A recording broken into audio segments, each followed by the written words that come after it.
Selamat pagi, saya Gong Tegar akan presentasi tentang hasil UTS tinjauan desain saya, yaitu yang pertama berjudul Desain dan Revolusi Industri. Kunci yang pertama adalah revolusi industri, yang kedua dampak desain revolusi industri, yang ketiga adalah contoh desain. Revolusi industri memasuki era revolusi industri 4.0, memasuki ranah industri yang serba bebas. Sebagai gambaran sebelumnya, untuk mendesain atau merancang karya desain grafis digunakan peralatan kerja manual, disertai proses yang panjang dan rumit. Periode berikutnya, hadirnya teknologi komputer pada proses kerja, merancang atau mendesain sudah mulai berkembang secara signifikan. Revolusi industri 4.0 diartikan sebagai terjadinya perubahan besar yang radikal terhadap sistem produksi, di mana teknologi baru hadir sehingga memudahkan cara manusia untuk memproduksi sesuatu. Kemudian selanjutnya terdapat dampak hanya mendasar pada cara produksi saja, tetapi berdampak pada hal lain terkait permasalahan sosial, ekonomi, budaya, dan politik. Perubahan besar ini tercatat sudah terjadi 3 kali, dan saat ini mengalami revolusi industri yang keempat. Dalam konteks revolusi industri 4.0 ini dipahami bahwa segala sesuatu yang serba komputerisasi atau otomatis dan rekonsiliasi data digunakan mewujud suatu karya yang cerdas atau smart. Kemudian terdapat contoh poster Victorian style.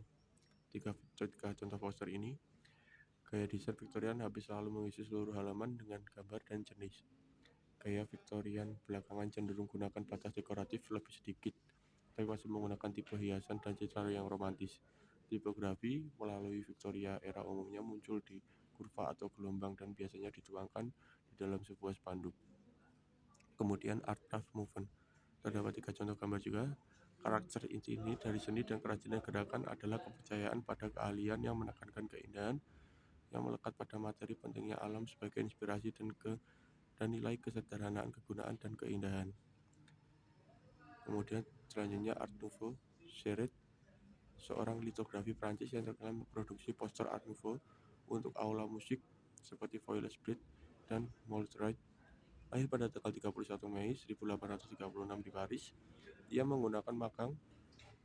ia sudah memulai magang litografi pada usia 13 tahun, melanjutkan pendidikannya di Coles Art Dekorasi.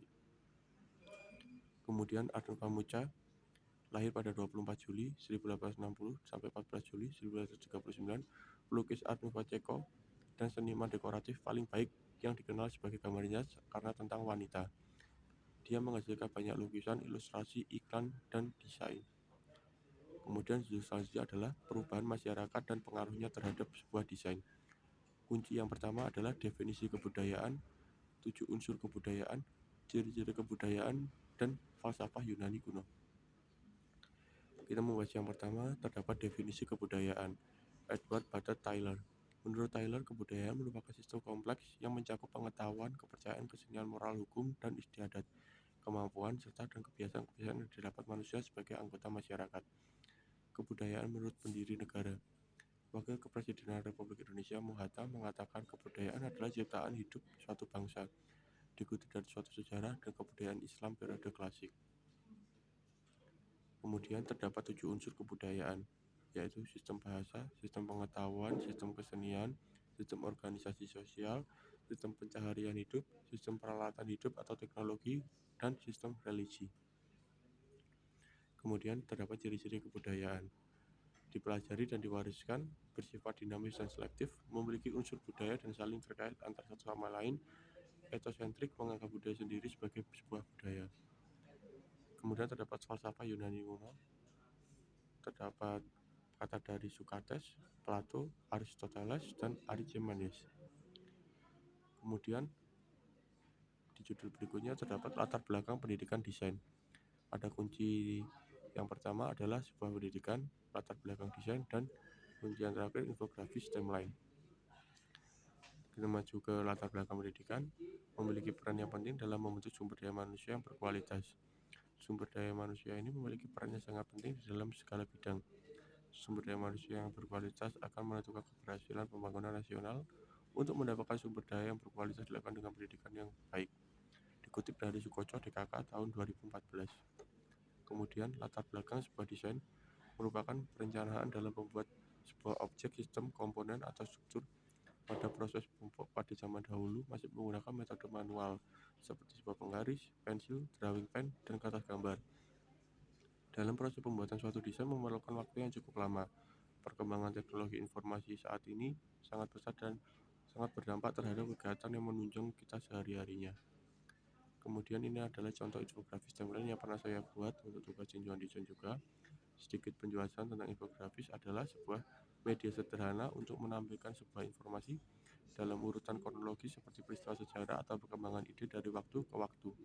Menceritakan secara berurutan melalui media pembuatan yang dapat diakses dan mudah digunakan oleh banyak orang. Kemudian judul yang berikutnya, gaya desain dan dampak yang ditimbulkan. Ini yang pertama adalah Victorian, Art Craft, Art Nouveau, Art Modern, Expressionis, Modern, Art Deco, Dada, Heroism, Late Modern, dan Postmodernisme. Kemudian terdapat Victorian, Art Nouveau, Art Deco, Dada, Art Craft, Art Modern, dan Postmodernisme. Dan terjadi pun juga dampak revolusi industri ini tidak hanya berdasar pada produksi saja, tetapi berdampak pada hal lain terkait permasalahan sosial, ekonomi, budaya, dan politik. Perubahan besar ini tercatat sudah terjadi 3 kali, sampai ini mengalami revolusi industri yang keempat kali. Dalam konteks revolusi industri 4.0 dipahami bahwa segala sesuatu serba komputerisasi atau otomatis dan rekonsiliasi data guna mewujudkan sesuatu yang cerdas atau smart. Kemudian judul yang selanjutnya, pengaruh budaya dalam karya desain dan pengaruh terhadap masyarakat. Kata kunci yang pertama, terdapat sebuah budaya. Budaya merupakan sebuah peradaban yang terus berkembang dan membentukkan kebiasaan dan pola pikir masyarakat yang memberikan pengaruh yang luas dalam kehidupan bermasyarakat. Selama ini kebudayaan dan teknologi memberikan pengaruh yang kuat pada desain grafis, contohnya desain dan periklanan. Pengiklanan harus mengetahui peran yang dimainkan oleh budaya dan subbudaya dan kelas sosial pembeli. Budaya adalah penyebab paling mendasar dan keinginan seseorang, perilaku seseorang. Kemudian poin selanjutnya adalah subbudaya. Membentuk dari segmen pasar penting dan pemasar seringkali merancang produksi dan program pemasaran yang disesuaikan dengan kebutuhan konsumen. Desainer menggunakan berbagai cara untuk menyampaikan artinya dan seringkali memanfaatkan norma-norma budaya bersama nilai-nilai sejarah dan bahasa.